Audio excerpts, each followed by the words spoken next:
Alright folks, here's my transport setup in the back of my Mazda CX-9 2008 model.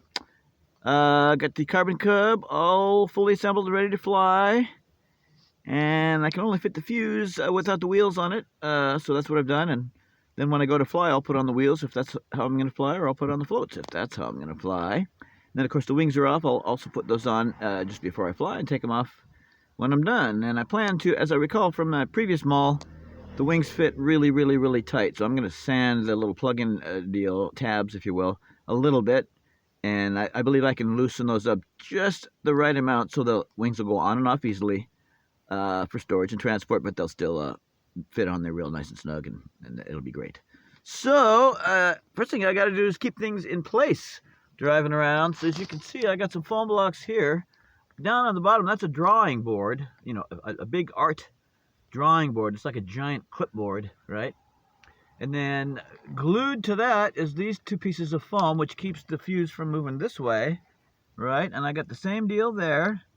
See, that foam there is all holding it in place and everything. I got a bunch of napkins padding it right there. Yes, this is low tech, using ordinary items, folks. I got a string wrapped around here and it keeps the fuselage from moving backwards. I got more napkins between the underside of the cub wing and the Maule fuse. Yes, indeed. Back here, you can see I got some packing material between the two tails of the two planes.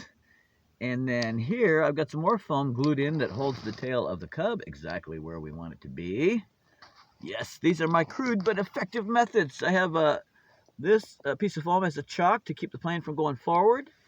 The other wheel's up against the seat, so it won't go forward. At the same time, I got strings and clamps attached to the plane to keep the plane from being able to roll backwards, because there's potholes in this town. There's plenty of potholes in Seattle. And not just Seattle, but nonetheless. Okay. So there you go. It works. If you have a CX-9 Mazda or something similar size, you can fit a fully assembled Carbon Cub S2 and a partially assembled, mostly assembled Maule M7 in there in the back real good. Yeah, so when I go to fly the Maule, I grab the wheels. If I'm going to fly off the wheels, I grab the floats. If that's the case, take them and the fuse outside and put the floats or the wheels on there. Then pull out the wings, put those on, plug in the all the connections, fly.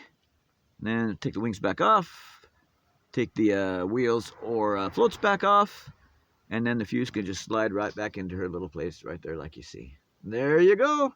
And I still got my back seat available.